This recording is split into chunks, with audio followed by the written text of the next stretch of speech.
Welcome back folks.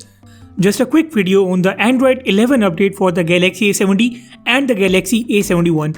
I've got this update on both my phones and as you can see, both are now running on the latest One UI 3.1. The toggles menu with that transparent background is all new on these phones.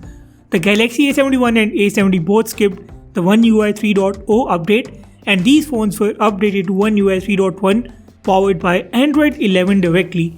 Samsung introduced a lot of new features in the One UI 3.1, but not all those new features have made it to these two smartphones.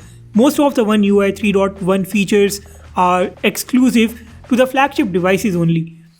Let me show you what's new in the camera application. First of all, the live focus has been renamed as the portrait mode now. Live focus was always a bit confusing, so it's really good that Samsung has finally changed it to the portrait mode. Now you don't have to go to the settings to change the video resolution. Video resolution can be changed directly from the video screen. I was expecting the Pro video mode on the Samsung Galaxy A71, but it's not there and it's quite disappointing. Samsung has not given the video call filters in these phones. Samsung has not even added the Google Discover feature. Object Remover is another great feature, but that's also limited to the flagship devices only.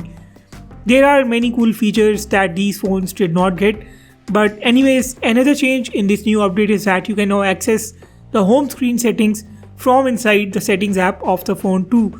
Previously you had to long press the home button to access these settings. That option still works and this is just another way to access these settings. You can now change the call layout too. Select a background of your choice. You can access this in the phone apps settings and there are two layouts to choose from.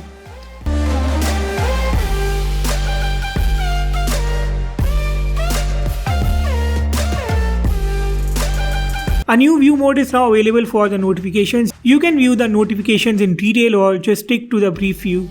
A better smart home integration is now available on both the phones. You can connect smart devices to the phones and all smart devices will appear under the devices tab in the toggles or in the SmartThings application. This has also got better integration with the Google Home now. In the toggles you can also find some new features like the Eye Comfort Shield. This is basically the blue light filter which has been renamed to the Eye Comfort Shield now. Call and text on other devices was already available, but there is a new feature that also did not make it to these phones. That is the Continue apps on other phones.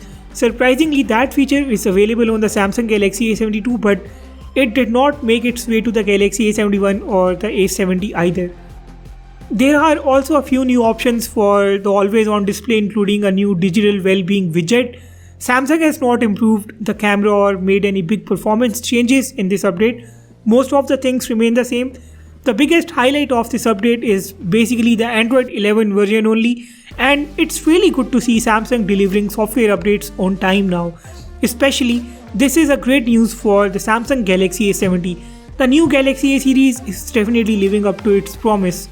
If you have found any new feature in this update that I have not covered in this review, drop it in the comment section down below. Hit the like button if you found this video good enough. Subscribe if you haven't yet. With that said, I will sign off and see you all in the next one.